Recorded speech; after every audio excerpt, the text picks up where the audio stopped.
أعوذ بالله من الشيطان الرجيم. بسم الله الرحمن الرحيم.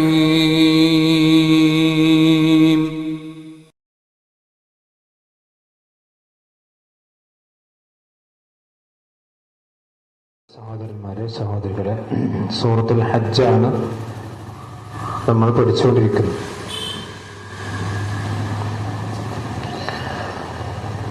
സൂറത്തുൽ ഹജ്ജിലെ സൗണ്ട് കൂക്കുണ്ട്. 7-ാമത്തെ ആയത്താണ് നമ്മൾ കഴിഞ്ഞ ദിവസം മനസ്സിലാക്കിയത്.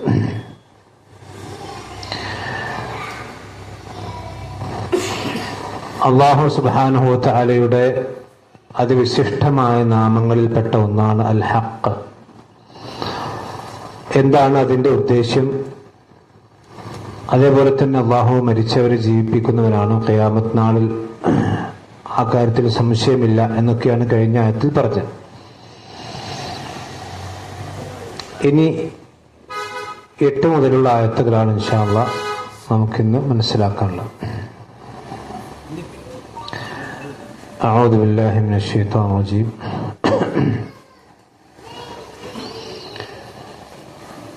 ومن الناس من يجادل في الله بغير علم ولا هدى ولا كتاب منير.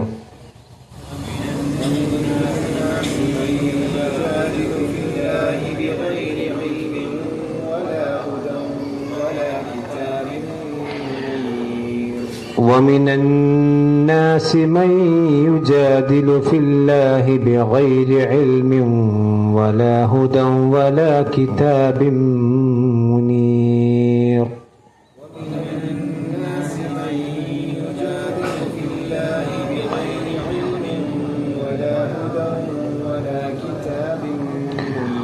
ومن الناس من يجادل في الله بغير علم ولا هدى ولا كتاب منير.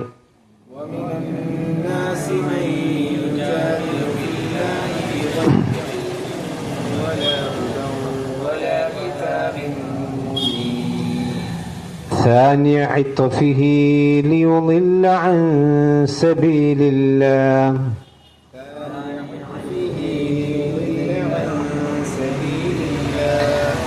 ثاني عطفه ليضل عن سبيل الله له في الدنيا خزي.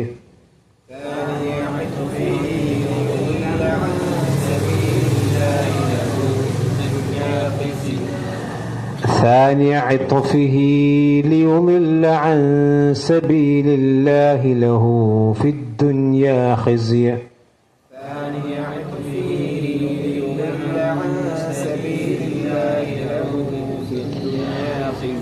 له في الدنيا خزي ونذيقه يوم القيامة عذاب الحريق.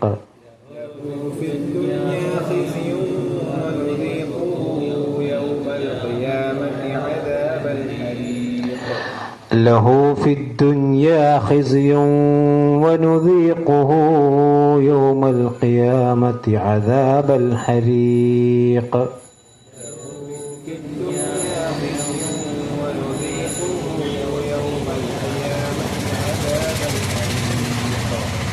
ذلك بما قدمت يداك وأن الله ليس بظلام للعبيد.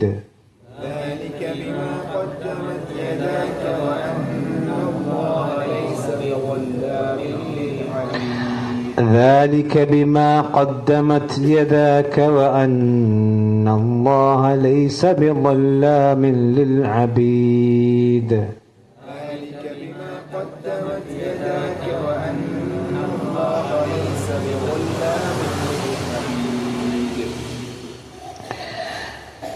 ഇതിൽ നോക്കുക, ഓതുമ്പോൾ ഒമിനന്നാസ്, അന്നാസ് എന്നുള്ളതിൽ അവിടെ പിന്നെ നൂനെ കുറച്ച് മണിച്ചിട്ട് ഓതണം. വമിനന്നാസി. പിന്നെ മൻ യുജാദിലു, മൻ യുജാദിലു എന്നല്ല, നൂനെ ഇൽഹാർ ചെയ്യാൻ പാടില്ല. മൻ യുജാദിലു അവിടെ മണിച്ചിട്ടാണ്, അവിടെ മൻ യുജാദിലു, അവിടെ നൂനെ ശരിക്കും അവിടെ ഇഖ്ഫാ ചെയ്യാണ് വേണ്ടത്. നൂനോട് ഉച്ചരിക്കാൻ പാടില്ല. മൻ യുജാദിലു എന്നല്ല, മൻ യുജാദിലു, യാലേക്കാണ് പിന്നെ ഉച്ചാരണം പോട്ടെ. മൻ യുജാദിലു ഫില്ലാഹി, ഫില്ലാഹി അള്ളാഹു എന്ന ഇസ്മു ജലാലിന്റെ മുമ്പിൽ കെസറ് വന്നാൽ അല്ല എന്നാണ് ഉച്ചരിക്കുക. നമുക്കറിയാലോ ബിസ്മില്ല എന്നൊക്കെ പറഞ്ഞു. അപ്പൊ ഫില്ലാഹി എന്ന് ഓതാൻ പാടില്ല, ഫില്ലാഹി. വമൻ യുജാദിലു ഫില്ലാഹി ബിഗൈരി ഇൽമിൻ. ഒന്ന് ഗൈനാണ്, മറ്റേ ഐനാണ്. രണ്ട് വ്യത്യാസമുണ്ട്. ഒന്ന് ഗൈനാണ്, മറ്റേത് ഐനാണ്. ബിഗൈരി ഇൽമിൻ വലാ ഹുദൻ വലാ കിതാബിൻ മുനീർ. അവിടെ ബിഗൈരി ഇൽമിൻ വല, അവിടെ ഭാവനെ കുറിച്ച് മണിക്കണം. ഇൽമിൻ വലാ ഹുദൻ വലാ കിതാബിൻ മുനീർ. അവിടെ കിതാബ് എന്നുള്ളൊരു തൻവീന് മീമിലേക്ക് ഇദ്ഗാം ചെയ്ത് ഗുന്നത്തോട് ഉച്ചരിക്കണം. ഇദ്ഗാം ബിഗുന്ന. കിതാബിൻ മുനീർ, മുനീർ. പിന്നെ സാനിയ ഇത്ഫിഹി, സാനിയ ഇത്ഫിഹി ഐനാണ് ത്വാ, ഹറൂഫുൽ ഖൽഖൽ പെട്ടതാണ്. ഖുതുബ് ജിദ ത്വാ സുഗ്റ. ഇത്ഫിഹി ലിയുദില്ല അൻ സബീലില്ലാഹ്, ലിയുദില്ല ളാദാണ്, ലിയുദില്ല ളാദ്, ലിയുദില്ല അൻ സബീലില്ലാഹ്. ലഹു അവിടെ ലഹു എന്നുള്ള കുറച്ച് നിട്ടണം. ലഹു ഫി ഒക്കെ രണ്ടറക്കട്ടെ അവിടെ. ലഹു ഫിദ്ദുനിയ ഖിസ്യും വനുദീഖുഹു, നുദീഖുഹു എന്നുള്ളിടത്ത് അവിടെ ഹാവിന് ശേഷം വാവ് ഉണ്ടാവും, അവിടെ നിട്ടണം. യൗമൽ ഖിയാമത്തി അദാബൽ ഹരീഖ്, അദാബൽ ഹരീഖ് ഐനാണ് ദ. ഹരീഖ് എന്നാണ്, ഹ ആണ്, റായിന് കിസറാണ്. ഹരീഖ് നിർത്തുമ്പം നീട്ടി നിർത്താം. ഹരീഖ് നിർത്തുമ്പോൾ ഖാഫിന് ഹുറൂഫുൽ ഖൽഖൽ ആയതുകൊണ്ട് എന്ത് ചെയ്യണം, പിന്നെ ഖ് എന്നുള്ള ഉച്ചാരണം വരും. ഹരീഖ്. ذلك بما قدمت, قدمت താവിന് സുക്കൂനാണ്. ഖദ്ദമത് എന്നല്ല, ഖദ്ദമത് എന്നുള്ള ഉച്ചാരണമാണ് വരേണ്ടത്. ذلك بما قدمت يداك, يداك وأن الله ليس بظلام للعبيد. ظلام للعبيد. ഇതാണ് ഓതുമ്പോൾ ശ്രദ്ധിക്കാനുള്ള കാര്യങ്ങൾ. അപ്പൊ കഴിഞ്ഞ ആയത്തിൽ അല്ലാഹു സുബ്ഹാനഹു വ തആല പറഞ്ഞതെന്ന് വെച്ചാൽ അന്ന സഅത ആതിയത്തുൻ ലാ റൈബ ഫീഹ, ഖിയാമത്ത് നാൾ അത് സംഭവിക്കുക തന്നെ ചെയ്യും, അതിൽ യാതൊരു സംശയവുമില്ല. ഖബറിൽ കിടക്കുന്ന ആളുകൾ അള്ളാഹു രണ്ടാമത് പുനരുജ്ജീവിപ്പിക്കും, അത് സംശയമില്ല. എന്നാൽ ഇത്രയൊക്കെ വളരെ വ്യക്തമായി ഈ സൂറത്തിന്റെ തുടക്കം മുതൽ ശ്രദ്ധിച്ചാൽ കാണാം അല്ലാഹു സുബ്ഹാനഹു വ തആല അവന്റെ ഖുദ്റത്തുകളെ സംബന്ധിച്ചാണ് പറഞ്ഞത്. മനുഷ്യന്മാരെ സൃഷ്ടിച്ചു, അത് പിന്നെ മരണാനന്തര ജീവിതം ഉണ്ട് എന്നുള്ളതിന് തെളിവുകളായിട്ട് അല്ലാഹു സുബ്ഹാനഹു വ തആല പറഞ്ഞു. അതിനുശേഷം പിന്നെ മഴ ഇറക്കി അതിലൂടെ സസ്യലതാദികളെ മുളപ്പിച്ചു. അതും ഖിയാമത്ത് നാൾ ഉണ്ട്, അല്ലെങ്കിൽ മരണാനന്തര ജീവിതം ഉണ്ട് എന്ന് തെളിവുള്ള പറഞ്ഞു. പക്ഷെ ഇങ്ങനെയൊക്കെ തെളിവ് കിട്ടിയാലും, എല്ലാ തെളിവുകളുടെ മുമ്പിൽ കാണിച്ചു കൊടുത്താലും, വമിനന്നാസ് മനുഷ്യന്മാരിൽ ചില ആൾക്കാരുണ്ട്. എല്ലാം തെളിവുകളുടെ മുമ്പിൽ കിട്ടിയാലും വമിനന്നാസി മനുഷ്യന്മാരുടെ കൂട്ടത്തിൽ ചില ആളുകളുണ്ട്. അന്നാസ് എന്ന് പറഞ്ഞാൽ ജനങ്ങൾ, അതിൽ മനുഷ്യന്മാരുടെ കൂട്ടത്തിൽപ്പെട്ട ആളുകളും പെടും, ജിന്നുകളാണെങ്കിൽ അവരും ഈ ആയത്തിന്റെ ഹുക്കുമിൽ പെടും. മൻ ഒരുത്തനാണവൻ. ആരാണവൻ? യുജാദിലു, അവൻ തർക്കിച്ചുകൊണ്ടേയിരിക്കുകയാണ്. ജാദല എന്ന് പറഞ്ഞ മുജാദലത്ത് എന്ന് പറഞ്ഞ തർക്കം. മുജാദിലുഹും ബില്ലത്തി ഹസൻ. തർക്കം രണ്ടു തരമുണ്ട്. നല്ല കാര്യത്തിന് വേണ്ടി തർക്കിക്കലുണ്ട്, ചീത്ത കാര്യത്തിന് വേണ്ടി തർക്കലുണ്ട്. നല്ല കാര്യത്തിന് വേണ്ടിയുള്ള മുജാദലത്ത് ഇസ്ലാമിൽ അനുവദനീയാണ്. ഇതുപോലെ തൗഹീദിന് വേണ്ടി വജാദിൽഹും ബില്ലത്തി ഹസൻ, നല്ലതുകൊണ്ട് അവരുടെ മുജാദലത്ത് തർക്കം നടത്തുക. പിന്നെ നബി സല്ലല്ലാഹു അലൈഹി വസല്ലം തർക്കിച്ചിട്ടുണ്ട്. നല്ല ഖുർആനും സുന്നത്തും ഓതിയിട്ട് അവരോട് വാദങ്ങൾ നിരത്തിയിട്ടുണ്ട്. ഇമാമിയങ്ങൾ വാദങ്ങൾ നിരത്തിയവരോട് ഗണ്ണനം നടത്തിയിട്ടുണ്ട്. ലോകത്തെ എല്ലാ പ്രവാചകന്മാരും മുജാദലത്ത് നടത്താറുണ്ട്. രണ്ടാമത്തെ മുജാദല ബിൽ ബാത്തിലിന് വേണ്ടിയിട്ടുള്ള തർക്കം ഞാൻ പിടിച്ച മുതലിന് 3 കൊമ്പ് എന്ന് പറഞ്ഞാൽ അതിനെ തർക്കിക്കന്നെ. അതിപ്പോ എന്ത് തെളിവേണ്ട മുമ്പിൽ കിട്ടിയാലും സ്വീകരിക്കില്ല. അങ്ങനത്തെ ആൾക്കാരുണ്ട്. അപ്പൊ അങ്ങനത്തെ ചില ആൾക്കാർ മനുഷ്യന്മാരുടെ കൂട്ടത്തിലുണ്ട്. ഇനി ഈ തർക്കം അവരെങ്ങനെയാണ് നടത്തുന്നത്? ബിഗൈരി ഇൽമിൻ, ഒരു ഇൽമും അവിടെ കയ്യിലില്ല. ഇൽമു പറഞ്ഞാൽ എന്താ? വിജ്ഞാനം. അപ്പൊ ഒരു മനുഷ്യൻ ഒരു കാര്യത്തിൽ തർക്കിക്കുകയാണെങ്കിൽ അയാൾക്ക് ഏറ്റവും ചെറിയ എന്ത് വേണം? വിജ്ഞാനം വേണ്ട. കാരണം വെറുതെ തൊള്ളപടായിട്ട് വല്ല കാര്യമുണ്ടോ? ഒരു വിഷയത്തിൽ ഒരാൾ സംസാരിക്കുകയാണെങ്കിൽ എന്ത് വേണം? ഇൽമു വേണം. അതുകൊണ്ട് അള്ളാഹുവിന്റെ പ്രവാചകൻ പറഞ്ഞു, വലാ തഖ്ഫു മാ ലൈസ ലക ബിഹി ഇൽം. ഇൽമില്ലാത്തൊരു വിഷയം നീ ഒരിക്കലും ചെയ്യാൻ പാടില്ല നബിയെ, പറയാൻ പാടില്ല. നമുക്കൊരു കാര്യത്തിൽ വ്യക്തമായ അറിവില്ലെങ്കിൽ അതിനെപ്പറ്റി എന്ത് ചെയ്യാൻ പാടില്ല? സംസാരിക്കാൻ പാടില്ല. അങ്ങനെ തോന്നുന്നുണ്ടെങ്കിൽ മനസ്സിലാച്ചാൽ മതി. അങ്ങനെ തോന്നുന്നുണ്ടെങ്കിൽ എന്ത് ചെയ്താൽ മതി? അത് മനസ്സിലാക്കുക. നീ നാവ് കൊണ്ട് പറയുന്നുണ്ടെങ്കിൽ വലാ തഖ്ഫു മാ ലൈസ ലക ബിഹി ഇൽം.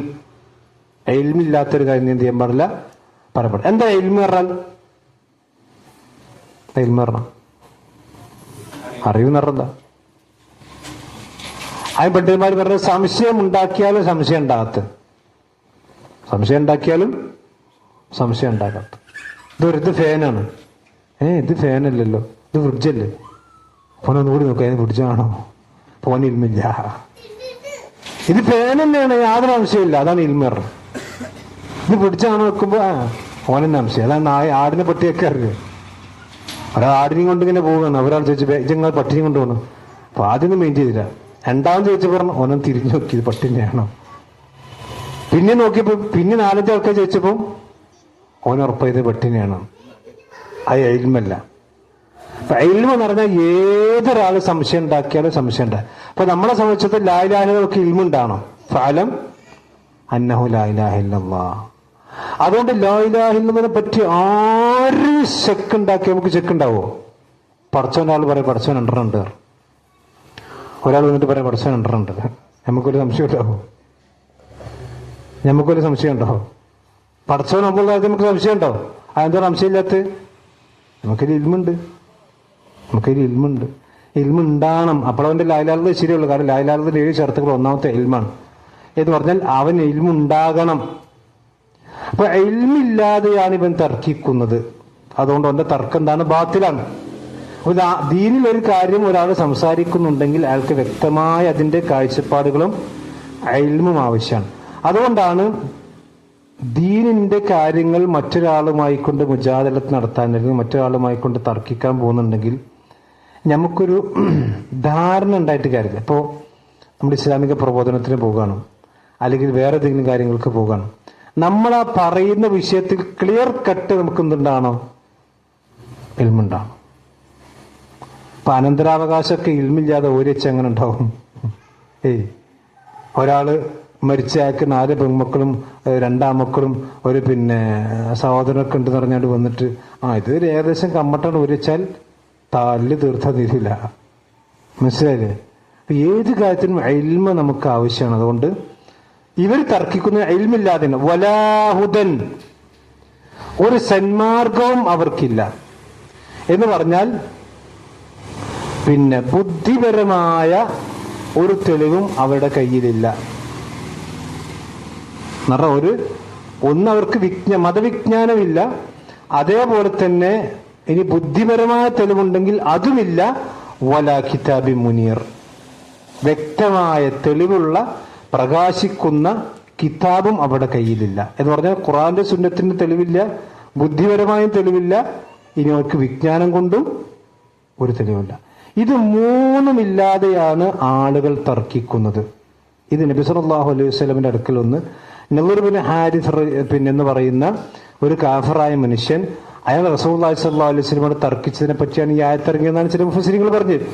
അത് ഈ നളർ ബിൻ ഹാരിസിന് മാത്രമല്ല, പിൽക്കാലക്കാരെ പണ്ഡിതന്മാർ പറയും 2 കൂട്ടർക്ക് ഈ ആയത്ത് രണ്ട് കൂട്ടരാണ് ഈ ആയത്തിന്റെ പരിധിയിൽ വരുന്ന ആൾക്കാർ. ഒന്ന് കാഫിറുകൾ എന്ന് പറഞ്ഞാൽ അള്ളാഹുവിന്റെ വിഷയത്തിൽ ഇത്രയും ഇവിടെ പടച്ചോ ഉണ്ടോ ഇല്ല എന്നുള്ളത് ഏത് പൊട്ടന് മനസ്സിലാകുന്ന രൂപത്തിൽ അള്ളാഹു എന്ത് ചെയ്തിട്ടുണ്ട്? തെളിവുകൾ പറഞ്ഞു തന്നിട്ടില്ലേ? ഉണ്ടല്ലോ. അള്ളാഹു ഉണ്ടോ ഇല്ലേ എന്നത് നിഷേധിക്കാൻ ലോകത്ത് ഒരു പൊട്ടനും കഴിയില്ല. കാരണം എന്താ വെച്ചാൽ ഏതൊരു കാര്യമാണെങ്കിലും അതിന് സൃഷ്ടാവ് ഉണ്ടാകും. കാരണം സൃഷ്ടാവ് ഈ ഫാന് വെറുതെ ഉണ്ടായി എന്ന് പറഞ്ഞാൽ പിന്നെ മഴ ഇതപ്പം പിന്നെ കൂണ് മുളക്കണമുള്ള ഫാൻ ഇങ്ങനെ മുളച്ചെന്ന് പറഞ്ഞാൽ രാവിലെ വരെ കുഴപ്പമില്ല, ഇനിയിപ്പോൾ എന്തോ കുഴപ്പമുണ്ടെന്നൊക്കെ ആൾക്കാർ പറയാം. അത് നിങ്ങൾ ആലോചിച്ച ഒരു ഫാന് സ്വന്തം ഉണ്ടാക്കിയില്ലേ, പ്രപഞ്ചം മുഴുവനും സ്വന്തം ഉണ്ടായി എന്ന് പറയുമ്പോൾ ഭയങ്കര ബുദ്ധിജീവി. അതപ്പോൾ നമ്മളെ ആളുകളുടെ അവസ്ഥ. യഥാർത്ഥത്തിൽ അള്ളാഹുവിനെ നിഷേധിക്കാൻ ഒരു ആൾക്കും സാധ്യമല്ലാത്ത വിധം തെളിവുകൾ അള്ളാഹു സുബ്ഹാനഹു അവശേഷിപ്പിച്ചിട്ടുണ്ട്. അപ്പൊ ഒന്ന് മുശ്രിക്കാൻ, അത് മുശ്രിക്കിന് എത്ര തെളിവുകൾ കാണിച്ചു കൊടുത്താലും അവർ സ്വീകരിക്കൂല. രണ്ടാമത് ഈ ആയത്തിന്റെ പരിധിയിൽ പറഞ്ഞുകൊണ്ട് പണ്ഡിതന്മാർ പറയുമ്പോൾ ഇബ്നു കസീറും ഷാദിയൊക്കെ പറഞ്ഞ ബിദ്അത്തിന്റെ ആൾക്കാരാണ്. ബിദ്അത്തിന്റെ ആൾക്കാർ. ഇനി നിങ്ങൾ പിന്നെ മുശ്രിക്കിന്റെ അവസ്ഥ നോക്കി, ഇപ്പോ ശിർക്ക് ചെയ്യുന്നവർ തന്നെ ഇപ്പൊ നമ്മുടെ നാട്ടിലുണ്ടല്ലോ, അള്ളാഹു സുബ്ഹാനഹു വ തആല അല്ലാത്തവരെ വിളിച്ച് പ്രാർത്ഥിക്കാൻ വേണ്ടി തെളിവുദ്ധരിക്കുന്നവരുണ്ട് നമ്മുടെ നാട്ടില് ഉണ്ടല്ലോ. എന്താ തെളിവുദ്ധരിക്കണ്? അള്ളാന്റെ ഖുർആൻ തന്നെ. അള്ളാന്റെ ഖുർആനിൽ നിന്ന് അള്ളാഹു അല്ലാത്തവരെ വിളിക്കാൻ വേണ്ടി തെളിവുദ്ധരിക്കുന്ന അത്രയും ഭീകരമായ അവസ്ഥ. നിങ്ങൾ ആലോചിച്ചോക്കി, ഒറ്റ കാര്യം ചിന്തിച്ചാൽ മതി. ഈ ആയത്തൊക്കെ ഇറങ്ങുമ്പോൾ മക്കത്ത് മുശ്രിക്കുണ്ടല്ലോ.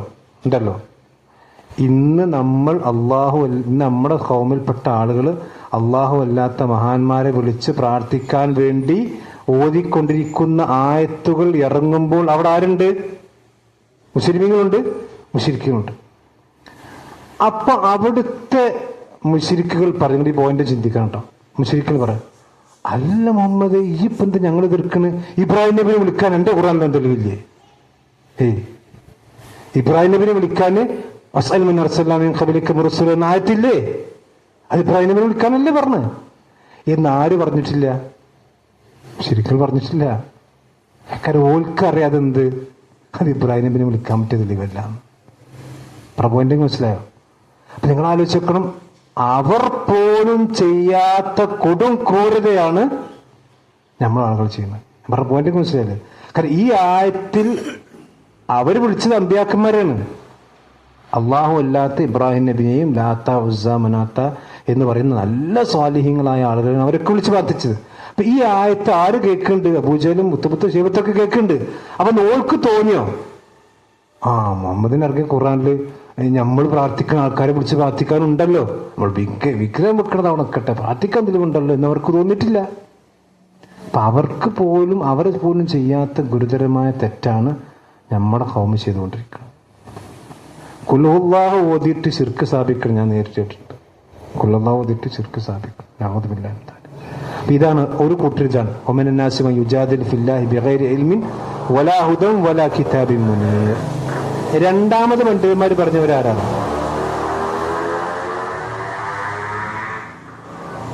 എന്റെ ബോധ്യം തീർന്നോട്ടെ, ഉണ്ടാക്കല്ലേ. രണ്ടാമത് പറഞ്ഞാരാണ്? ബിദ്അത്തിന്റെ ആൾക്കാരാണ്. ബിദ്അത്തിന്റെ ആൾക്കാർ.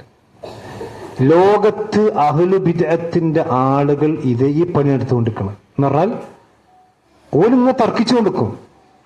ഇപ്പോ ആദ്യത്തെ ബിദ്അത്തിന്റെ ആശയാണ് ഖവാരിജ്, പിന്നെ മുഅ്തസിലിയാക്കൾ വന്നു, ഖദരിയാക്കൾ വന്നു, ഷിയാക്കൾ വന്നു, ഒരുപാട് പേച്ച കക്ഷികൾ വന്നു. ഈ പേച്ച കക്ഷികളൊക്കെ ചെയ്ത പണി എന്താ? വമിനൻ നാസി മൻ യുജാദിലു ഫില്ലാഹി ബിഗൈരി ഇൽമിൻ വലാ ഹുദൻ വലാ കിതാബിൻ മുനീർ. ഖുർആനിന് തെളിവുണ്ടാവില്ല, ബുദ്ധിപരമായ തെളിവുണ്ടാവില്ല, അതുപോലെ തന്നെ ഇൽമും അവരുടെ കയ്യിലുണ്ടാവില്ല. പക്ഷെ തർക്കിച്ച് കൊണ്ടേയിരിക്കണം. ഇപ്പൊ റബീഉൽ അവ്വൽ ഇപ്പോ മാസമല്ലേ, അള്ളാഹുവിന്റെ പ്രവാചകന്റെ ജന്മദിനം ആഘോഷിക്കാൻ അള്ളാഹിന്റെ ഖുർആനിന് തെളിവുദ്ധരിക്കണം. നിങ്ങൾ ആലോചിച്ച് നോക്കണം, 3 നൂറ്റാണ്ടിന്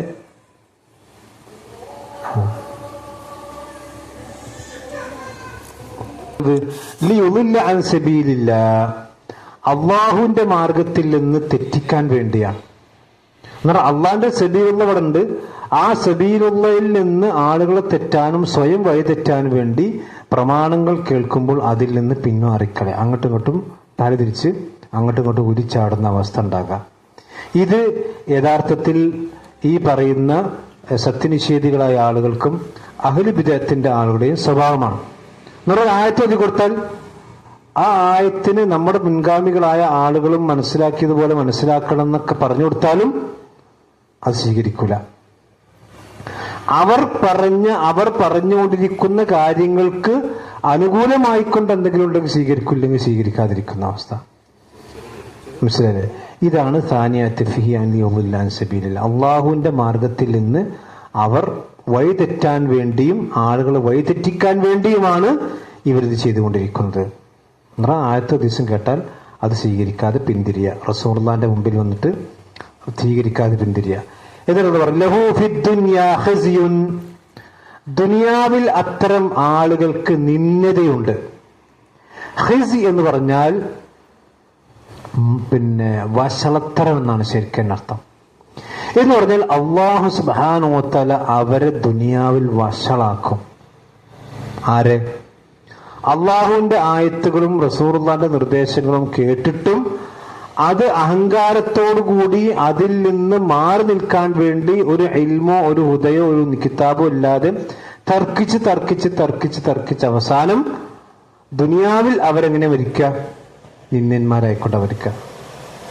അപ്പൊ നിങ്ങൾ ആലോചിക്ക്, റസൂലുള്ളാഹി സ്വല്ലല്ലാഹു അലൈഹി വസല്ലമയെ എതിർത്തിരുന്ന മക്കയിലെ ആളുകൾക്ക് അള്ളാഹു കൊടുത്ത നിന്ദതയാണ് ബദർ. എത്ര ബദർ? വെറും 300 ആളുകൾ ഒറ്റ വാളുകൊണ്ട് മാത്രം നേരിട്ട്. അവർ സർവ സന്നാഹത്തോടുകൂടി 1000-ലധികം ആളുകൾ മക്കയിൽ നിന്ന് വന്നിട്ട് ഈ മദീനയിലുള്ള പച്ച പാവങ്ങളായ ആളുകളെ നേരിട്ട്. പക്ഷെ അവർക്ക് അല്ലാഹു നിന്ദത കൊടുത്തു. അന്ന് മക്കയുടെ തലപ്പത്തിൽ മുഴുവൻ ആളുകളും അവിടെ എന്തായി? കൊല്ലപ്പെട്ടല്ലോ. അത് ദുനിയാവിൽ അവർക്ക് കൊടുത്ത നിന്ദതയാണ്. ഒരു പക്ഷെ കൊല്ലപ്പെടലാകാം. ഇനി അബൂലഹബിന്റെ അവസ്ഥ എന്തായിരുന്നു? തബ്ബത്തിയത് അബീലഹബി എന്നുള്ള പറഞ്ഞല്ലോ. ഓൻ അവസാനം നിന്ദിച്ചില്ലേ? ഓൻ എങ്ങനെയാണ് ലോകത്തുനിന്നും വിട പറഞ്ഞു പോയതെന്താ? പുഴുത്തു നാറി ഒരു രോഗം വന്ന് ദൂര സ്ഥലങ്ങളിലേക്ക് അവനെ മരിച്ചു കിടക്കുന്ന അവനെ മറമാടാൻ പോലും പറ്റാത്ത അവസ്ഥയിൽ അവസാനം ദൂരത്തു നിന്നൊക്കെ മണ്ണ് വാരിട്ടിട്ട് അവന്റെ മണക്കാതിക്കാൻ വേണ്ടിട്ട് അത്രയും മോശമായ മരണമായിരുന്നു അവന്റെ മരണം. ശരി. അപ്പൊ ദുനിയാവിൽ അള്ളഹാനോട് കളിച്ചവരൊന്നും ദുനിയാവിൽ വിട്ടിട്ടില്ല. ഇപ്പൊ മിർസ ഗുലാം അഹമ്മദ് ഖാദിയാനി എന്ന് പറഞ്ഞ ആളുണ്ട്, ഖാദിയാനിയുടെ പ്രവാചകൻ. ഖാദിയാനികൾ അറിയില്ലേ? നമ്മളെ നാട്ടിൽ ആ ജാതിക്കൾ ഇല്ലാത്തതുകൊണ്ട് വലിയ ഇവിടെ എഴുവണ്ണക്കടുത്തുള്ള പത്തപുരിയത്തുണ്ട് കുറച്ചാൾക്ക്. ഒരു എറണാകുളം ഭാഗത്തൊക്കെ ഉണ്ട്, കണ്ണൂരുണ്ട്. നബി സല്ലല്ലാഹു അലൈഹി വസല്ലം അവസാനത്തെ പ്രവാചകനല്ല, ഇനിയും പ്രവാചകന്മാർ വരാനുണ്ട് എന്നാണ് മൂപ്പരവാദം. ഇസ്ലാമെന്ന് പുറത്തിറങ്ങുന്ന കാഫിര്യങ്ങളാണ്. ഓരോ വലിയ പ്രവാചകനായിരുന്നു മിർസ ഗുലാം മുഹമ്മദ് ഖാദിയാനി എന്ന് പറഞ്ഞു. ഖാദിയാനി ജനിച്ച ആള്.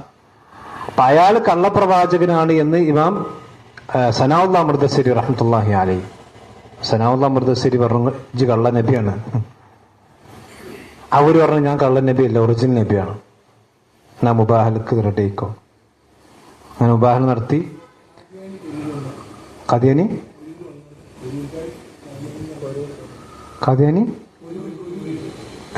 ഒരു ത്വരീക്കത്താണ്.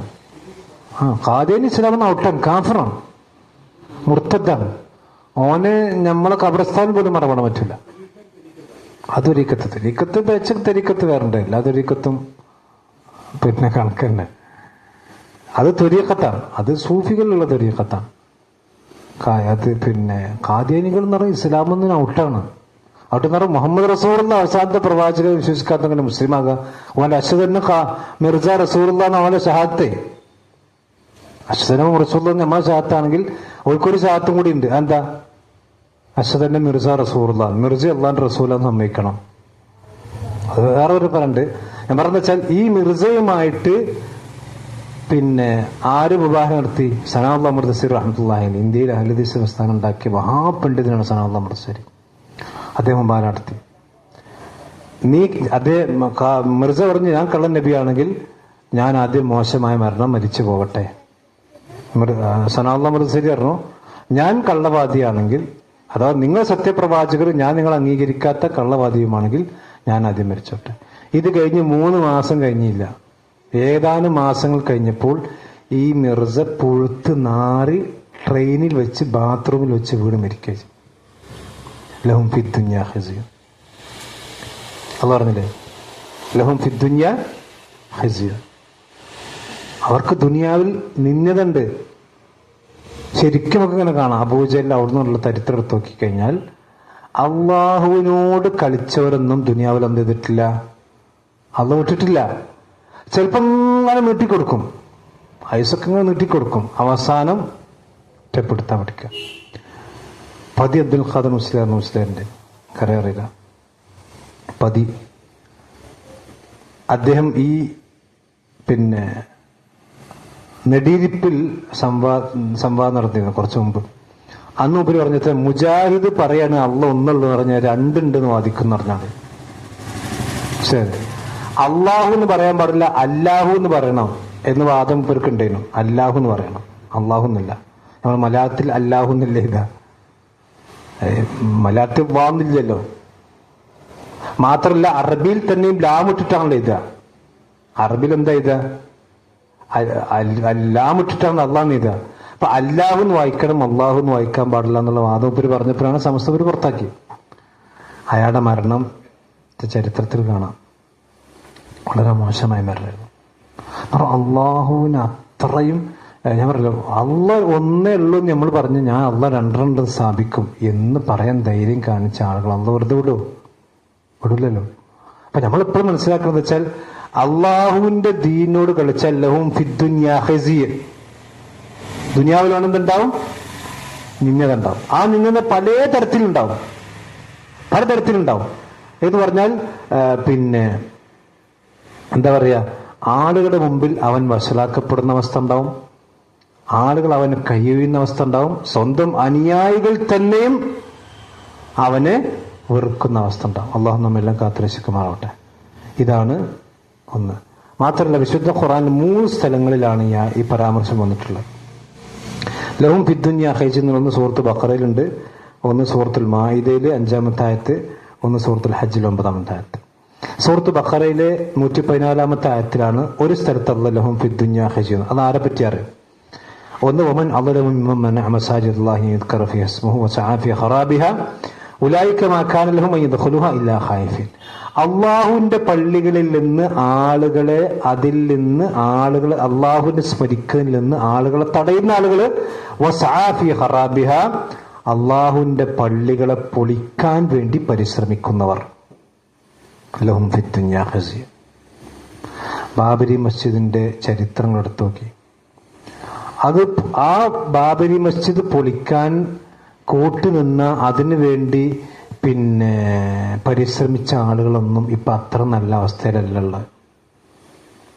മനസ്സിലായില്ലേ? നേതാക്കന്മാര് മുതൽ ഇതുവരെ. മാത്രമല്ല അള്ളാഹുവിന്റെ പള്ളികളിൽ നിന്ന് ആളുകൾ തടുക്കുക, ആണിനായാലും പെണ്ണിനായാലും. പണ്ട് നിങ്ങൾക്ക് ഓർമ്മയുണ്ടോ, തിരുവനന്തപുരം പാളയം പള്ളിയിൽ തറാവി നിസ്കാരത്തിന് സ്ത്രീകൾക്ക് സൗകര്യം ചെയ്തു കൊടുത്ത അവിടെ പാളയം പള്ളിയിൽ വിശുദ്ധ റമദാൻ. ആ റമദാനിന്റെ പകല് നമ്മുടെ നാട്ടിൽ SSF എന്ത് ചെയ്തു, പള്ളിക്ക് മാർച്ച് നടത്തി. എപ്പോഴും ഓർമ്മയുണ്ട്, പള്ളിക്ക് മാർച്ച് നടത്തി. റമദാൻ പകുതിയായപ്പോൾ അള്ളാഹുവർക്ക് നിന്ദത കൊടുത്തു. ആ പെരുന്നാളിന് APക്കാർ ഒറ്റപ്പെട്ടു. എല്ലാവർക്കും വന്ന് പെരുന്നാള് APക്കാരില്ലാത്ത എല്ലാവർക്കും ഒരു ദിവസം പെരുന്നാൾ, APക്കാർക്ക് ഒരു ദിവസം. അത് നമ്മൾ മുതൽക്കുളത്ത് ഒരു വിശദീകരണ സമയത്ത് ഉമർമൂലയൊക്കെ പങ്കെടുത്ത സമയം എപ്പോഴും എനിക്ക് ഓർമ്മയുണ്ട്. അന്ന് ഹുസൈൻ സലഫി ഈ ആയത്തോതിയ തുടങ്ങിയത്, ലഹും ഫിദ്ദുന്യ ഖിസ്യ. കാരണം അള്ളാന്റെ പള്ളിക്ക് പെണ്ണുങ്ങൾ വരുന്നത് തടുക്കാൻ വേണ്ടി പരിശ്രമിച്ച് അതിനെതിരെ മാർച്ച് നടത്തി. അള്ളാന്റെ പള്ളിക്ക് മാർച്ച്, നമ്മൾ ആലോചിക്കുന്നു. ഗവൺമെന്റിനെതിരെ മാർച്ച് നടത്തും. അള്ളാന്റെ പള്ളിക്ക് ആരോട് വെച്ചുപെട്ട മാർച്ച് നടത്തും?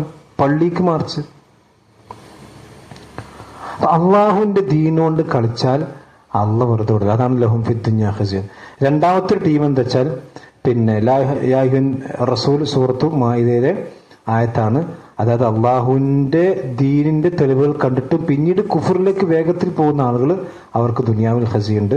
മൂന്നാമതൊരു വിഭാഗം ഇതാണ്, തെളിവുകൾ കണ്ടിട്ട് പിന്നെ ആവശ്യമില്ലാതെ തർക്കിച്ച് നിൽക്കുക, എന്നിട്ട് ആളുകളെ വഴിതെറ്റിക്കാൻ വേണ്ടി പരിശ്രമിക്കുക. അപ്പൊ ദുനിയാവിൽ അള്ളാഹുവിന്റെ ശിക്ഷക്ക് പുറമേ വനുദീഖുഹു, നാം അവന് ആസ്വദിപ്പിക്കുന്നതാണ്. റൗഖ് എന്ന് പറഞ്ഞാൽ ശരിക്കും ടേസ്റ്റ് വെക്കാൻ അർത്ഥം. കുല്ലു നഫ്സിൻ ദാഇഖത്തുൽ മൗത്ത്, എല്ലാ ആളുകളും മരണം എന്ത് ചെയ്യും?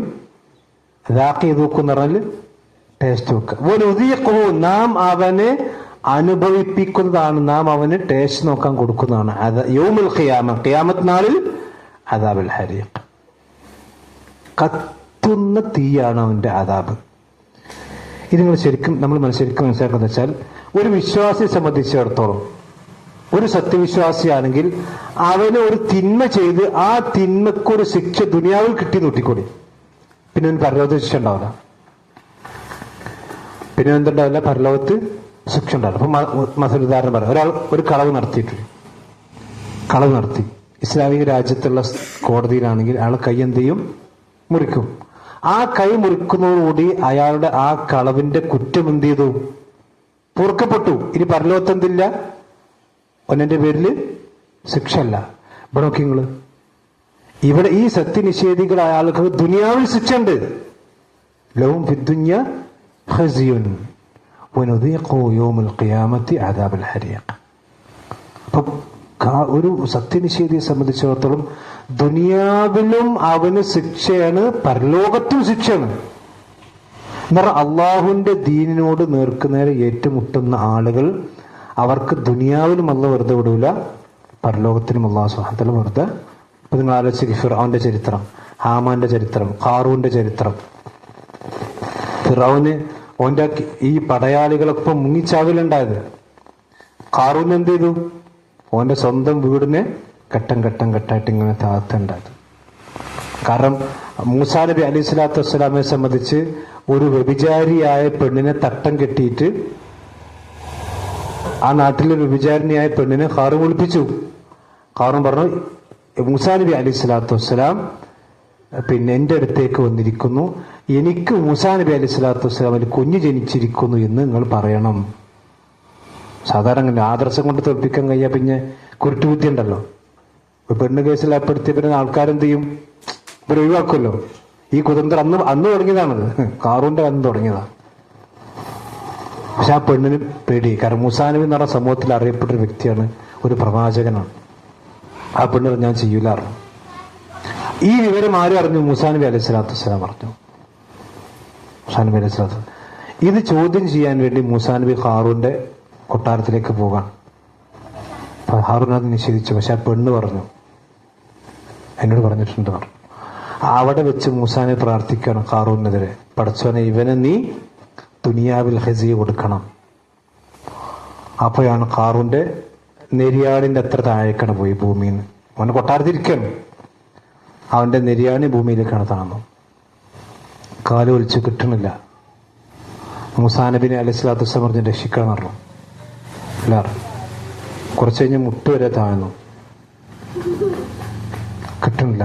അങ്ങനെ ഘട്ടമായി അവനെ ഭൂമിക്കാണ്ട് താഴ്ത്തി. പിന്നെ മൂസാ നബി വരുന്ന പോയതിനു ശേഷം അവന്റെ കൊട്ടാരത്തെയും അള്ളാഹ് ഭൂമിക്കാണ്ട് താഴ്ത്തി.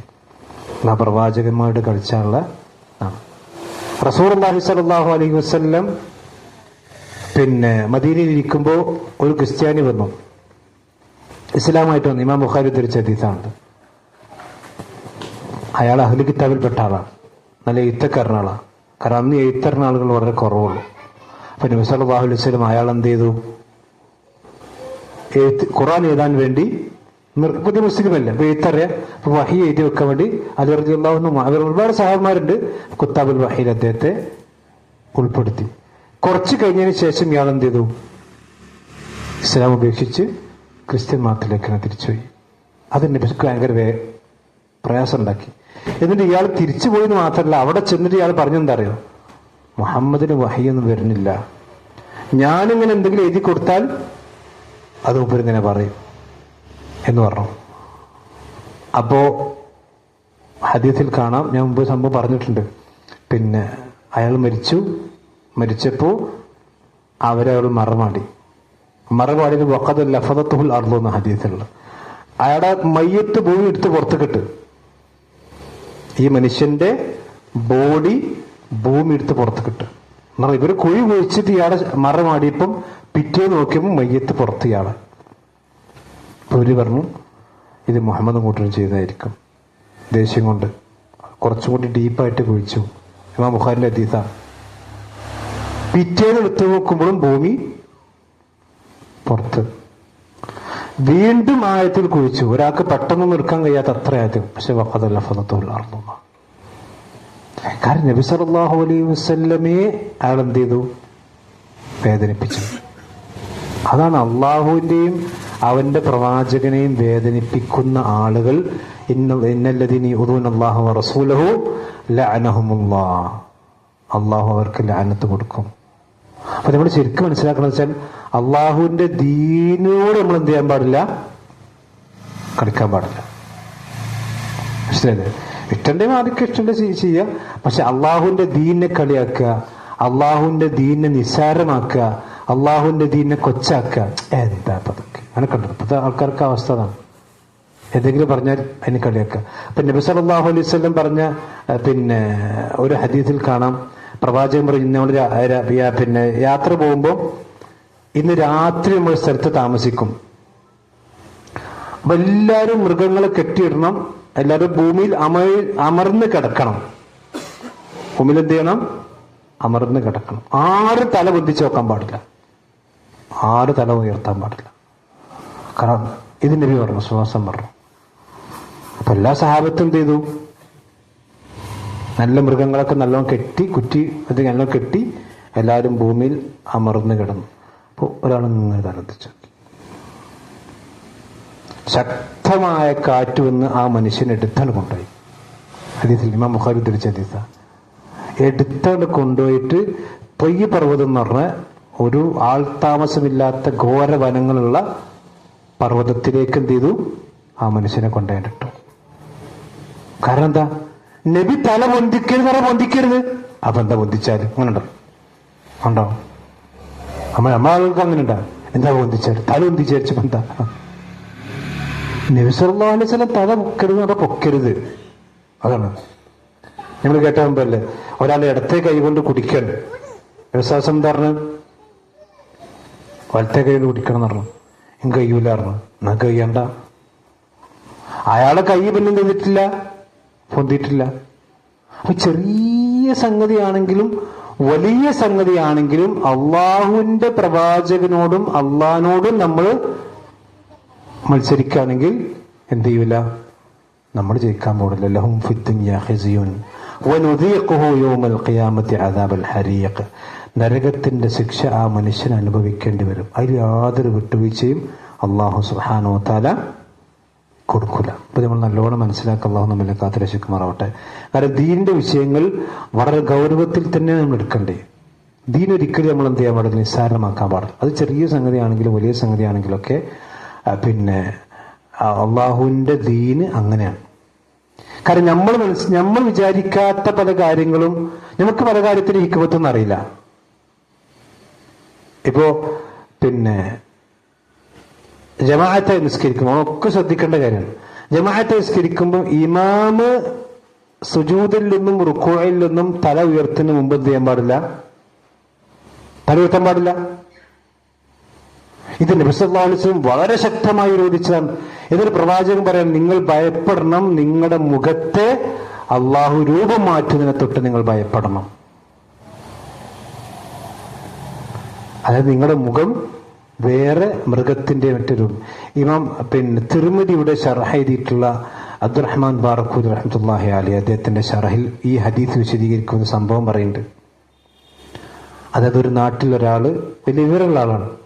അയാൾ ക്ലാസ് എടുക്കുമ്പോൾ ഒരു മറട്ടിട്ട ക്ലാസ് എടുക്കുക. ഇതുപോലെ ആളെ കാണൂല, ആള് വലിയ പണ്ഡിതനാണ്. പിന്നെ മറട്ടിട്ട ക്ലാസ് എടുക്കുക. അപ്പൊ അയാൾ ചോദിക്കപ്പെട്ടു, എന്താണ് നിങ്ങൾ ഇങ്ങനെ മറട്ടിട്ട് ക്ലാസ് എടുക്കണം? നിങ്ങളെ മുഖം ഞങ്ങൾ കാണും. എന്റെ മുഖം നിങ്ങൾക്ക് കാണാൻ പറ്റില്ല. കാരണം എന്റെ മുഖത്തെ അള്ളാഹു മസ്ഖ ചെയ്തിരിക്കുന്നു. മസ്ഖ് എന്ന രൂപമാറ്റം. നബി സല്ലല്ലാഹു അലൈഹി വസല്ലം പറഞ്ഞ ഹദീസ് ഉണ്ടല്ലോ, ഏത് ഹദീസ്?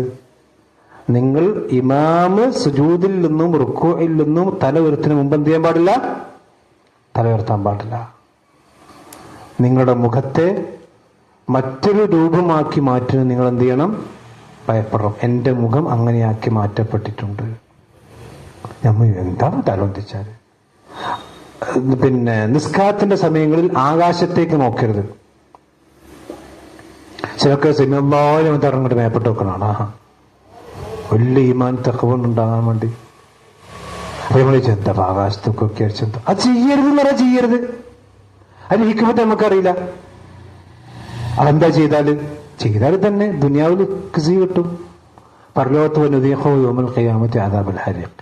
അപ്പൊ ചെറിയ സംഗതിയാണെങ്കിലും വലിയ സംഗതിയാണെങ്കിലും അള്ളാഹുവിന്റെ ദീനിന് നമ്മൾ എന്ത് ചെയ്യണം? ഒരു വില കൽപ്പിക്കണം. എന്നിട്ട് അള്ളാഹു പറയാണ്, ഇങ്ങനൊക്കെ ദുനിയാവിലും ആഖിറത്തിലും അവന് ശിക്ഷ കിട്ടാൻ കാരണം എന്താ? ദാലിക, എന്തുകൊണ്ടാണത്? ബിമാ ഖദ്ദമത് യദാക, നിന്റെ കൈകൾ പ്രവർത്തിച്ചത് കൊണ്ടാണ്. ഖദ്ദമത് നിറ സൂക്ഷിച്ചു വെച്ചത്, മുമ്പ് നീ ചെയ്തതുകൊണ്ടാണ് എന്ന് പറഞ്ഞാൽ അള്ളാഹു ഒരിക്കലും അബീദ്, അള്ളാഹു അവന്റെ അടിമകളോട് ഒരു തരിമ്പ് പോലും ദുൽമ ചെയ്യാത്തവനാണ്. ഒരു തരിമ്പ് പോലും ദുൽമ ചെയ്യാത്തവനാണ്. മനസ്സിലല്ലേ? അപ്പൊ അള്ളാഹുവിന്റെ ദീനത് ചെയ്യരുതെന്ന് പറഞ്ഞാൽ നമുക്ക് അതിന് ഹിക്മത്ത് അറിയില്ല. നമുക്ക് ഹിക്മത്ത് നമ്മൾ ചെയ്താൽ നമ്മൾ അള്ളാഹുവിനോട് ധിക്കാരം കാണിക്കണം. അതിന് അള്ളാഹു ദുനിയാവിൽ ഖസി ഉണ്ടാവും. അത് വലിയ ആളുകളാണെങ്കിൽ വലിയ ഖസി ഉണ്ടാവും, ചെറിയ ആളുകളാണെങ്കിൽ ചെറുതുണ്ടാവും. മനസ്സിലായില്ലേ? അപ്പൊ നിങ്ങൾ ആലോചിച്ച്, പലിശയുമായി കൊണ്ട് ബന്ധപ്പെട്ട് അവർക്കൊക്കെ ഇന്നല്ലെങ്കിൽ നാളെ പൊട്ടും, പൊട്ടും. എനിക്ക് തന്നെ വ്യക്തി ഇപ്പോൾ അടുത്ത് കഴിഞ്ഞ ആഴ്ച ഒരു വലിയ ഒരു കോടീശ്വരൻ എന്ന് പറയാവുന്ന ഒരു മനുഷ്യന്റെ അധപ്പതനം എന്നോട് കഴിഞ്ഞ ആഴ്ച ഒരാൾ പറഞ്ഞു. വലിയ പൈസക്കാരൻ, ഒരു വർഷത്തിൽ തന്നെ ലക്ഷങ്ങൾ സ്വതക്ക കൊടുത്തിരുന്ന മനുഷ്യനാണ്. പക്ഷെ ഹറാമിലേക്കാൾ പോയി, ലോണ് എടുത്തു കച്ചവടത്തിന് ഉണ്ടാക്കാൻ വേണ്ടി, അതുപോലെ തന്നെ പലിശയും ബന്ധപ്പെട്ടു. ഇപ്പൊ അയാള് കോടികൾ കടത്തിലാന്ന് മാത്രമല്ല, സ്വന്തം വീട് പോലും വാടക. കാരണം അള്ളാഹ് പലിശയുമായി ബന്ധപ്പെട്ട് എന്താ പറഞ്ഞത്? അള്ളാഹു സുബ്ഹാനഹു വ തആല ഫഅദനു ബിഹർബിൻ മിനല്ലാഹി വറസൂലി, അള്ളാഹ് ഒഴിവാക്കണം പറഞ്ഞിട്ട് പിന്നെയും കടിച്ചു തൂങ്ങുകയാണെങ്കിൽ ഫഅദനു ബിഹർബിൻ മിനല്ലാഹി വറസൂലി, അള്ളാഹുവിൽ നിന്നും അവന്റെ റസൂലിൽ നിന്നും യുദ്ധപ്രഖ്യാപനം നിങ്ങൾക്കുണ്ട് എന്ന് പറഞ്ഞു. ഒരിക്കലും വിജയിക്കൂല. അപ്പൊ നമ്മൾ ഏത് കാര്യത്തിലും നമ്മൾ അങ്ങനെ തന്നെ, വസ്ത്രദാനത്തിന്റെ വിഷയത്തിലാണെങ്കിലും, അതുപോലെ തന്നെ സാമ്പത്തിക വിഷയത്തിലാണെങ്കിലും, ഇനി സ്വകാര്യ ജീവിതത്തിന്റെ വിഷയത്തിലാണെങ്കിലും ഒക്കെ അങ്ങനെ തന്നെ. അള്ളാഹും റസൂലും പറഞ്ഞതിനെതിരെ നിന്നാൽ ഇന്നല്ലെങ്കിൽ നാളെ ലഹു ഫിദ് ദുനിയാ ഖസി, ദുനിയാവിൽ എന്തുണ്ടാവും? അതുകൊണ്ട് നമ്മൾ ഇപ്പൊ സാധാരണ ഹറാമുകൾ രഹസ്യമായി കൊണ്ട് ചെയ്യുന്നവരെ അള്ളാഹ് ഒരു ദിവസത്തിൽ എന്താക്കും? പരസ്യപ്പെടുത്തും. യാതൊരു സംശയമില്ല. അള്ളാഹു നമ്മെല്ലാം കാത്തുരക്ഷിക്കുമാറാവട്ടെ. അതായത് ഇപ്പൊ ഇന്നത്തെ ഈ മൊബൈലിലെ യുഗത്തിൽ എന്ന് പറഞ്ഞാൽ ആളുകളെ സംബന്ധിച്ചിടത്തോളം ഹറാം ഒരു വിഷയമല്ലല്ലോ. വലിയ വലിയ ആളുകൾ വരെ ഹറാമിലേക്ക് പെടുകയാണ്. ഈ കഴിഞ്ഞ ദിവസങ്ങളിലൊക്കെ ഞാൻ കേട്ട ചില വാർത്തകൾ വളരെ ഞെട്ടിപ്പിക്കുന്ന, നമ്മളൊന്നും ഒരിക്കലും പ്രതീക്ഷിക്കാത്ത ചില ആളുകളിൽ നിന്ന് ഈ കഴിഞ്ഞ ആഴ്ച 2 ദിവസം മുമ്പ് ഞാൻ വ്യക്തിയെ സംബന്ധിച്ച് വളരെ മോശമാണ്. വലിയ ഫിത്നയാണ്. പക്ഷെ ലഹു ഫിദ് ദുനിയാ ഖസിയും, നമ്മളെപ്പോഴും മനസ്സിലാവും. അള്ളാഹു നമ്മെല്ലാം കാത്തുരക്ഷിക്കണം. കാരണം ദുനിയാവിലൊരു മനുഷ്യന്റെ ഖസി എന്ന് പറഞ്ഞാൽ അതുകൊണ്ട് തീരുകയാണെങ്കിൽ തീരട്ടെ, പക്ഷെ അത് തീരില്ല. യൗമൽ ഖിയാമത്തി അദാബുൽ ഹരീഖ്. അതിനാണ് ഞാൻ ഈ പറയുന്ന ഞാനടക്കമുള്ള കാര്യങ്ങൾ ശ്രദ്ധിക്കണം. വെച്ചാൽ നമ്മൾ നമ്മുടെ വ്യക്തി ജീവിതത്തിലും നമ്മുടെ സ്വകാര്യ ജീവിതത്തിലും ദീനിയായ ജീവിതത്തിലും അള്ളാഹും റസൂലും പറഞ്ഞതിന് നമ്മൾ ധിക്കാരപൂർവം അതിനോട് കാണിക്കുന്നുണ്ടെങ്കിൽ നമ്മൾ മനസ്സിലാക്കിക്കോളി, നമ്മൾ സ്വയം നമുക്കുള്ള കുഴി തോണ്ടുകയാണ്. അള്ളാഹ് പറഞ്ഞെന്താ? ദാലിക ബിമാ ഖദ്ദമത് യദാക്, ഈ ശിക്ഷ നിനക്ക് കിട്ടാൻ കാരണം എന്താണ്? നിന്റെ പ്രവർത്തനം തന്നെയാണ്. വഅന്ന അല്ലാഹ ലൈസ ബിളല്ലാമിൻ ലിൽ അബീദ്. അല്ലാഹു സുബ്ഹാനഹു വ തആല അവന്റെ അടിമകളോട് ഒരു തരിമ്പ് പോലും ദുൽമ ചെയ്യില്ല. നിങ്ങൾ ആലോചിക്കുക അള്ളാഹിന്റെ കാരുണ്യം. സുബ്ഹാനല്ലാഹ്. ഒരു മനുഷ്യൻ ഒരു തിന്മ ചെയ്താൽ എത്ര ശിക്ഷ? ഒരു ശിക്ഷ അല്ലേ? ഒരു മനുഷ്യൻ ഒരു നന്മ ചെയ്താൽ എത്ര കൂലി? 10 കൂലിയാണ്. മൻ ജാഅ ബിൽ ഹസനത്തി ഫലഹു അശ്റു അംസാലിഹ. നിങ്ങൾ ആലോചിച്ച് നോക്കണം. അപ്പൊ ഒരു മനുഷ്യൻ നരകത്തിൽ പോകണമെങ്കിൽ ഇടങ്ങേറാണ്. കാരണം എന്താ? ഒരു മനുഷ്യൻ തന്റെ ജീവിതത്തിൽ ചെയ്ത നന്മയുടെ ഏറ്റവും ചുരുങ്ങി എത്ര ഇരട്ടി വേണം? 10 ഇരട്ടി വേണ്ടേ? 10 ഇരട്ടി വേണ്ടേ? ഞാൻ പറഞ്ഞ പോയിന്റ് മനസ്സിലായത്? അതായത് ഒരു നന്മ ഒരാൾ ചെയ്താൽ അയാൾക്ക് 10 നന്മയാണ് അള്ള രേഖപ്പെടുത്തുക. ഒരു നന്മ ഒരു തിന്മ ഒരാൾ ചെയ്തിട്ടുണ്ട്, വാക്കൊന്നും ചെയ്തിട്ടില്ല. ഒരാൾ ഒരു നന്മ ഒരു തിന്മ ചെയ്തു, അയാൾ സ്വർഗത്തിലോ നരകത്തിലോ? ഭീതിനില്ല, സ്വർഗത്തിലാണ്. കാരണം അയാളെ മീസാൻ ഏത് മീസാനെ കനം തൂങ്ങുക? നന്മന്റെ തിന്മനെ കന്നു. ഇതൊന്നുള്ളൂ. ഇത് എത്ര ഉണ്ട്? 10 ഉണ്ട്. അപ്പൊ ഈ ഒരു മനുഷ്യനെ തിന്മയുടെ മീസാൻ കനം തൂങ്ങണമെങ്കിൽ എന്ത് വേണം? ഇയാൾ ചെയ്ത നന്മയുടെ 10 ഇരട്ടിയെങ്കിലും ഏറ്റവും ചുരുങ്ങി എന്ത് ചെയ്യണം? തിന്മ ചെയ്യണ്ടേ? അങ്ങനത്തെ ഒരാൾ നരകത്തേക്ക് തന്നെയല്ല പോണ്ടേ? 24 മണിക്കൂറിനുള്ളിൽ ഒരാൾ ചെയ്ത നന്മയുടെ 10 ഇരട്ടി തിന്മ ഒരാൾ ചെയ്തിട്ടുണ്ടെങ്കിൽ അയാളാണ് നരകാവകാശി. മനസ്സിലായില്ലേ? ഇനി മാത്രവുമല്ല, ഈ നന്മകൾ അള്ളാഹു സുബ്ഹാനഹു വ തആല വീണ്ടും വർദ്ധിപ്പിച്ചു കൊടുക്കും. അല്ലാഹു യുദാഇഫു ലിമൻ യശാ. 700 വരെ പോകും. പക്ഷെ ഈ തിന്മ ചിലപ്പോൾ ചെറിയ ചെറിയ കാരണങ്ങൾ കൊണ്ടല്ല വീണ്ടും മായ്ച്ചു ഒന്നു കൊടുത്താൽ പാപങ്ങൾ പൊറുക്കപ്പെടും.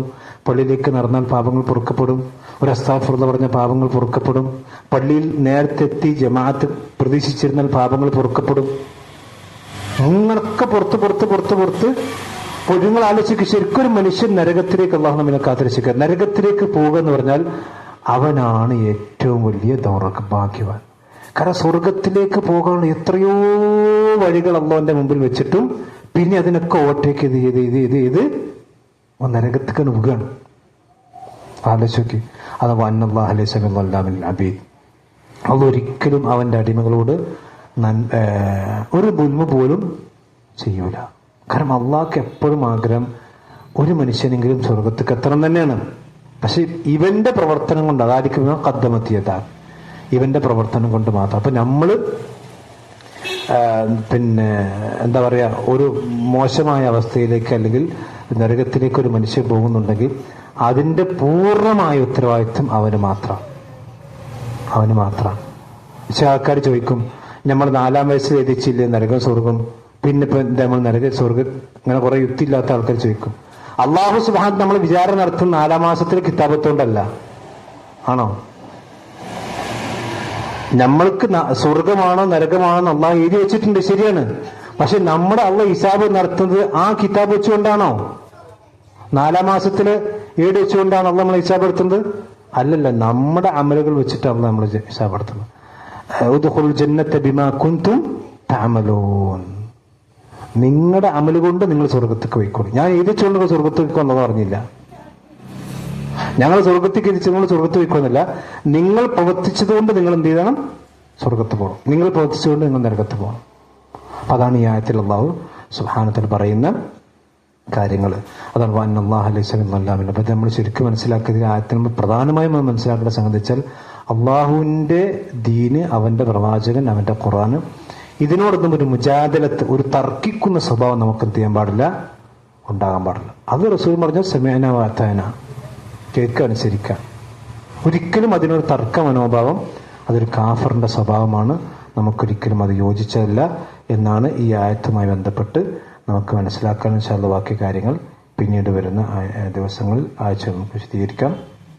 അല്ലാഹു സുബ്ഹാനഹു വ തആല അവന്റെ ദീൻ കൃത്യമായി പഠിച്ചത് പിൻപറ്റുന്ന യഥാർത്ഥ മുഅ്മിനീങ്ങളിൽ അള്ളാഹു നമ്മെല്ലാം ഉൾപ്പെടുത്തുമാറാവട്ടെ.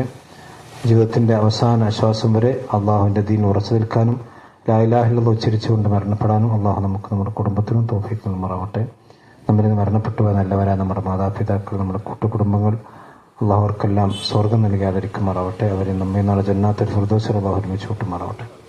ലോകത്തിന് വിവിധ ഭാഗങ്ങളിൽ പ്രയാസങ്ങൾ അനുഭവിക്കുന്ന ഒരുപാട് സഹോദരി സഹോദരൻ, പ്രത്യേകിച്ച് നമ്മുടെ ഫലസ്തീനിലെ നമ്മുടെ സഹോദരന്മാർ, നമ്മുടെ സഹോദരന്മാർ, അള്ളാഹു അവർക്കെല്ലാം ആശ്വാസം നൽകുമാറാവട്ടെ. ഇസ്ലാമിന്റെ ശത്രുക്കളെ മുഴുവൻ ശക്തിയും അള്ളാഹു ക്ഷയിപ്പിച്ച് പരാജയപ്പെടുത്തുമാറാവട്ടെ. ربنا آتنا في الدنيا حسنة وفي الآخرة حسنة وقنا عذاب النار. آمين آمين برحمتك يا أرحم الراحمين. سبحانك اللهم وبحمدك أشهد أن لا إله إلا أنت أستغفرك وأتوب إليك. السلام عليكم ورحمة الله.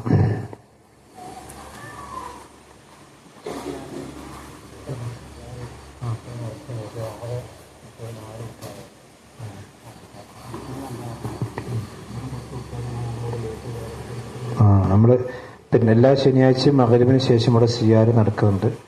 അപ്പോൾ കുറഞ്ഞ കുട്ടികൾ മാത്രമേ പങ്കെടുക്കുന്നുള്ളൂ. അപ്പോൾ കഴിയേണ്ട പരമാവധി ആളുകൾ, ചെറിയ കുട്ടികൾ എന്ത് ചെയ്യുക, പിന്നെ +2 അതുപോലെ